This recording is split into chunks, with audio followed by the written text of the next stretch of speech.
Apologize to my daughter or get out, you poor stinking trash.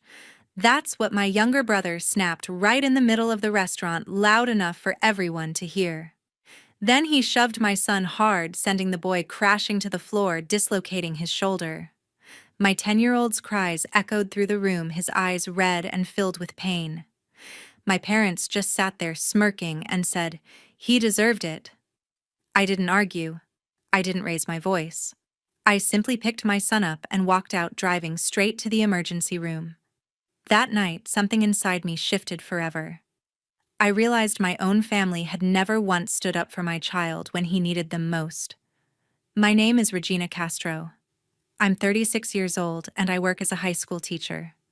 If you've ever felt betrayed by the people who were supposed to have your back, especially when it came to protecting your kid, drop your story in the comments below and hit that subscribe button so you don't miss what happens next. It's free and it really helps the channel grow. To understand why I finally decided to take the one action they never saw coming, we have to go back 7 years. 7 years ago, everything started with a late-night phone call from my younger brother, Drew. He and his wife, Felicia, had just gotten married and money was tight. Drew had been working dead-end jobs, but he'd found a radiology technician program that could change everything. Better pay, stable hours, real benefits. The catch was the cost. Our parents were already retired on fixed incomes and couldn't help much. Drew sounded desperate, promising it would only be temporary just until he got on his feet. I agreed. I was 29 then, teaching high school English, bringing in a steady but modest salary. Patrick and I had a small mortgage and Archer was only 3. We weren't rich, but we were careful. I set up the first transfer for tuition that week and never looked back. Over the next 7 years, the support fell into 3 clear categories. First came Drew's education and career. The program itself ran 3 years, and I covered every semester. Nearly $100,000 total when you added books, lab fees, and certification exams. After he graduated, there were continuing education courses and specialty certifications to keep his license active. I paid those too, because it's an investment in our future, he'd say. Then there was the lifestyle they wanted to project. Drew insisted a reliable family vehicle was essential for job interviews and networking, so I co-signed and covered the lease on a large SUV. Monthly payments that added up fast. They moved to a nicer neighborhood with better schools, and I picked up the difference in rent each month. Full family health insurance, new clothes for interviews and work events, weekend getaways to recharge. All quietly funded from my account. I told myself it was helping them build the image they needed to succeed. The third category was Blair. From the moment she was born, Felicia talked about her talent. Blair loved performing even as a toddler. By age 4, she was in private acting classes. I paid for the elite private elementary school with the strong arts program, the extra drama workshops, costumes, stage props, summer theater camps. Anything to nurture what they called her natural gift. There were moments I hesitated. The first came about 4 years in when Drew called asking for help with the SUV lease. He said public transportation looked unprofessional and hurt his networking. I remember staring at my own bank balance. We were saving for Archer's future braces and activities. But I sent the money anyway. The second time was 2 years ago. Felicia messaged directly asking for an intensive summer acting intensive for Blair. It was expensive, and Archer had just started soccer, which wasn't cheap either. I paused longer that time, but in the end, I transferred the funds. I didn't want to be the reason Blair missed an opportunity. Patrick knew some of it. He'd see the transfers and ask gently if I was sure. I'd tell him it was family, that Drew would pay it back once things stabilized. Patrick never pushed. He trusted me. Meanwhile, Drew and Felicia lived comfortably. Social media showed new furniture, family vacations, Blair in expensive costumes on stage. They talked about their success as if they'd built it all themselves. Hard work, smart choices, sacrifice. At family gatherings, our parents beamed at Drew's stories about his job, his promotions, Blair's latest performance. They called him the one who made it. Me, I was the dependable one, the teacher with the stable life. No one ever asked how we managed on one income, or why we still drove the same old sedan while Drew had the shiny SUV. I started feeling the weight, but I pushed it down. Family helps family, right? Then I saw a post from Felicia. A photo of the SUV parked in front of their rented house, caption reading, "All this through hard work and smart planning." So proud of what we've built on our own. Something twisted in my stomach. They weren't lying outright, but they weren't telling the truth either. I didn't say anything. I kept quiet like always. Until the night we celebrated Blair's first lead role in the school play at that Italian restaurant. The afternoon of Blair's first lead role started out like any proud family event. We all gathered at the school auditorium. Me, Patrick Archer, my parents, Drew, Felicia, and Blair, of course. The little theater was packed with parents and kids. When Blair stepped on stage in her costume, delivering her lines with that big smile she'd practiced for months, the room erupted in applause. My parents beamed the whole time, whispering about how talented their granddaughter was. Drew recorded every second on his phone. Even Archer clapped enthusiastically. He'd been excited to see his younger cousin perform. After the final curtain call and more applause, we moved to the Italian restaurant nearby. They had reserved a private room for us, long tables, soft lighting, baskets of bread already waiting. The mood was celebratory. My parents ordered wine for the adults and sparkling water for the kids. Drew raised a glass first, toasting our little star. Everyone joined in calling Blair the family's rising talent. She sat at the head of the table, soaking it all in, accepting compliments like she'd been doing it for years. Patrick and I had brought a small gift. A book on acting techniques that Archer picked out himself, thinking his cousin would love it. He wrapped it carefully the night before, excited to give it to her. Dinner started normally enough. Pasta, laughter, stories about the play. Then Blair turned her attention to Archer. She eyed his shirt, one he'd outgrown a bit but still fit, and smirked. "That's the same shirt you wore last year, isn't it?" she said loudly enough for the table to hear. "Looks kind of small now." Archer shifted in his seat, cheeks turning pink. He tried to laugh it off. Blair wasn't done. When he reached to pass her the gift, she snatched it from his hand. "What's this?" "Another cheap book." She flipped through the pages quickly, then tossed it back across the table. "I already have better ones." Archer reached politely to take it back, saying quietly, "I thought you'd like it." Blair shoved his hand away.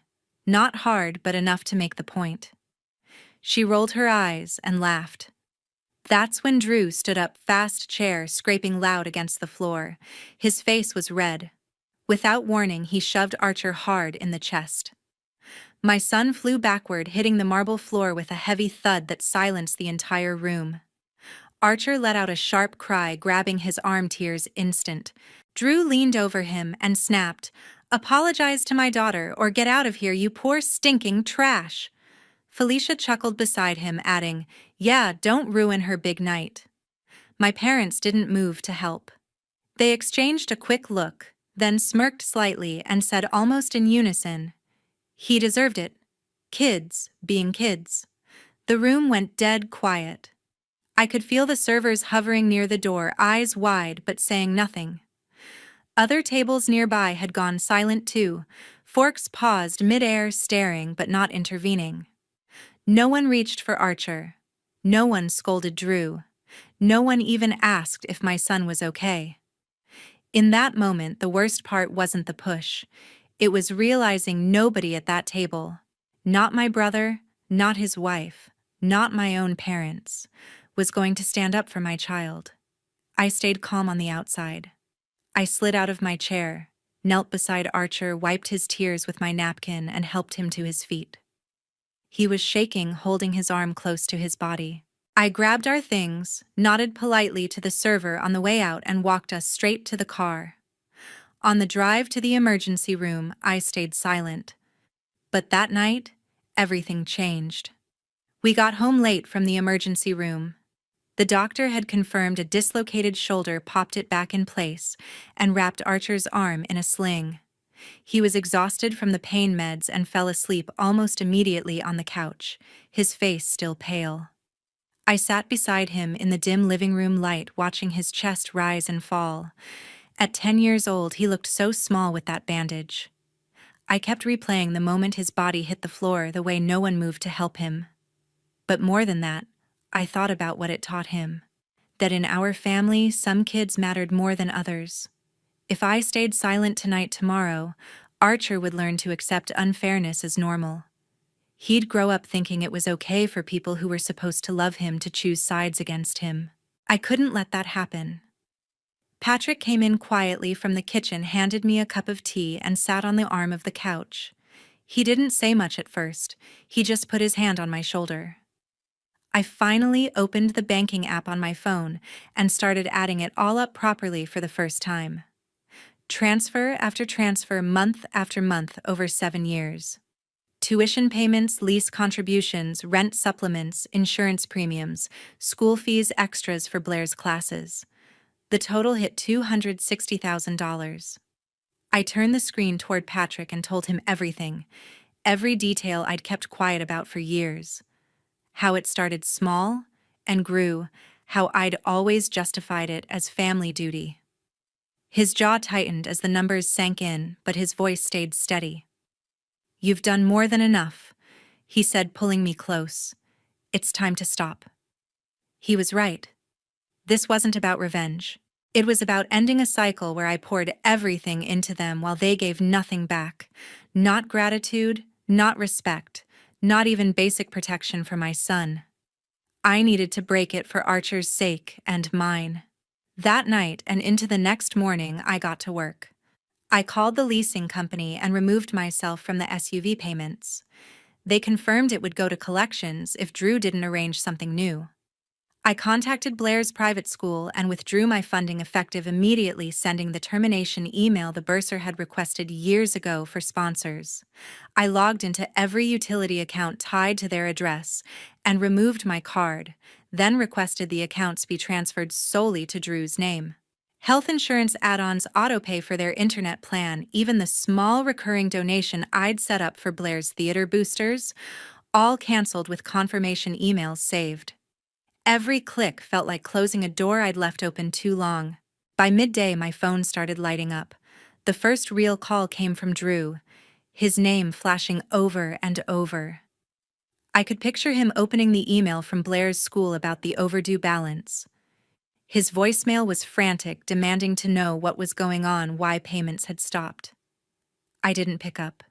I didn't reply. A few days later, the consequences started rolling in fast. The first real wave hit on Tuesday morning. An official email from Blair's private school landed in Drew's inbox, the one I used to have copied on all billing notices. It stated that the current semester balance was now overdue and immediate payment was required, or enrollment would be withdrawn by the end of the week. No more access to the specialized arts classes, the advanced drama program, the small teacher-to-student ratio they always bragged about. Just like that, Blair's special path was at risk. Drew must have panicked because my phone started buzzing nonstop. Missed calls, voicemails, texts, first confused, then angry. "What did you do about Blair's tuition? This can't be right. Fix it." I read them as they came in, but I didn't respond. The anger I expected to feel didn't come. It was more like emptiness, a quiet space where the constant worry used to live. Wednesday brought the second blow. A formal letter from the leasing company arrived at their house, certified mail, the kind you can't ignore. Since I'd removed myself as co-signer and primary payer, Drew no longer qualified on his own credit. They had 30 days to either refinance or return the SUV, or repossession proceedings would begin. That big shiny vehicle they used for everything, school drop-offs, weekend trips, posting pictures in front of nice places, suddenly had an expiration date. The messages escalated. Felicia sent long paragraphs about how I was punishing an innocent child, how Blair didn't understand why her school was threatening to kick her out. Drew alternated between pleading and accusing, saying I was overreacting to one bad night. I scrolled through them while making breakfast for Archer, feeling strangely detached. No rage, no guilt, just nothing. Then Mom called Thursday afternoon. Her voice was thick with tears from the first word. She'd clearly heard everything from Drew. "Regina, honey, how could you do this? You're destroying your niece's dreams. That school is everything to her. And the car. How will they get around? This is breaking your brother's heart." She went on about family sticking together, about forgiveness, about how kids say silly things sometimes. I let her talk until she ran out of steam, then quietly said I had to go. I hung up before she could start again. Through all of it, I kept my focus on Archer. I took him for his follow-up appointment Friday morning. The doctor said the shoulder was healing well, no permanent damage, but he'd need the sling another week and physical therapy after that. Archer was brave about it, asking smart questions, even cracking a small joke with the nurse. Watching him handle it with more grace than the adults in our family ever showed made something settle inside me. I wasn't going to let that change. Patrick checked in throughout the days, making sure I was okay handling meals and school pickup when I needed space.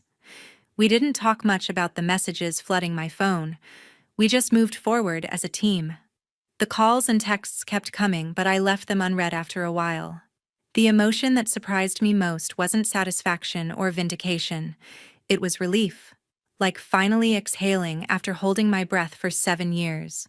The family group chat exploded that same Thursday evening. Drew posted first, a long message painting the restaurant incident as a minor kid scuffle that I'd blown out of proportion.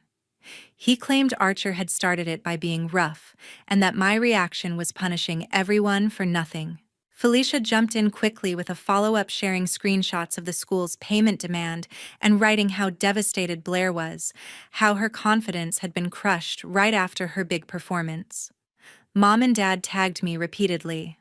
Mom sent voice notes, her tone pleading, asking why I was tearing the family apart over one evening. Dad wrote shorter messages saying we should all sit down like adults and sort it out for the kids' sake. They kept mentioning blood ties, how no one is perfect, how I'd regret it later. I read everything as it poured in, notification after notification. Instead of replying, I started saving. I screenshotted every transaction history. I still had access to every old text where Drew had asked for just a little help this month, every confirmation email from payments I'd made over the years. I backed them up in a folder on my computer and in the cloud, not for drama, just in case they tried to rewrite what had really happened. The online fallout spread beyond the chat. Felicia posted a vague status on Facebook about family turning their backs when you need them most, with a sad emoji and a photo of Blair looking downcast.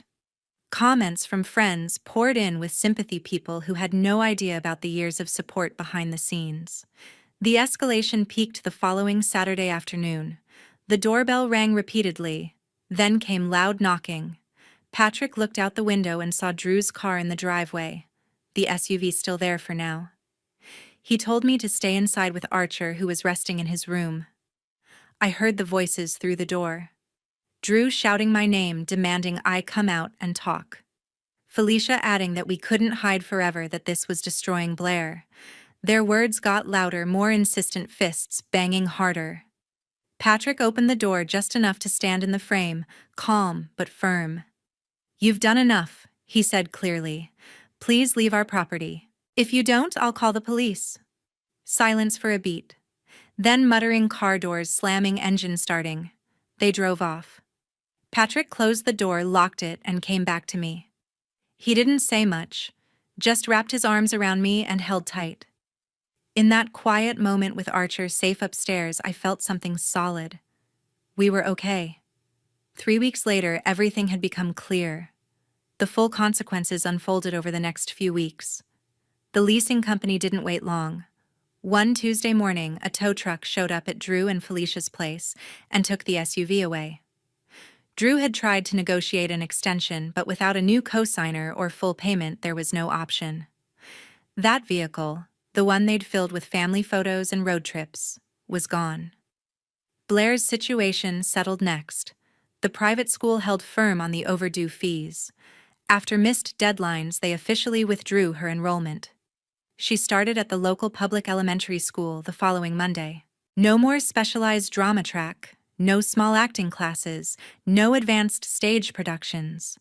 Just regular classes with everyone else. Felicia later told my parents it felt like her daughter's spark had been taken away, but Blair adjusted faster than they expected. Money got tight quickly. Rent on their nice house became impossible without the extra support. By the end of the month, they gave notice and moved into a smaller apartment across town.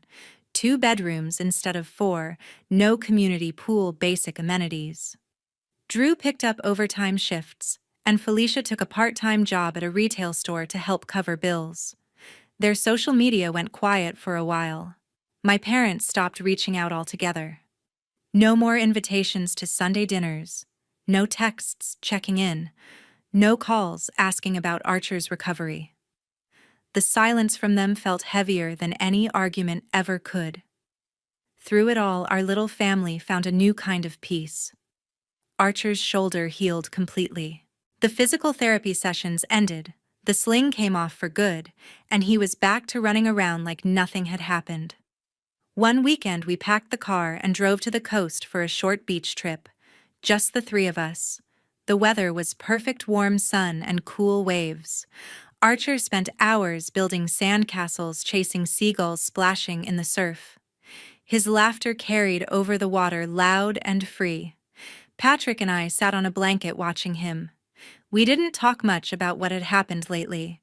We just enjoyed the moment. Simple, uncomplicated hours. When we got home, I took one final step. I blocked Drew's number, Felicia's and my parents'. I left the old family group chat without a word. The phone felt lighter afterward. Looking back, watching Archer run and jump on that sand with his arms strong again, I knew I'd made the right choice. Real family isn't about who you're forced to apologize to for existing. It's about who protects you, who sees your worth without keeping score. I don't need big speeches or dramatic declarations. I just feel relief. Deep, quiet relief. Knowing I broke that cycle for my son.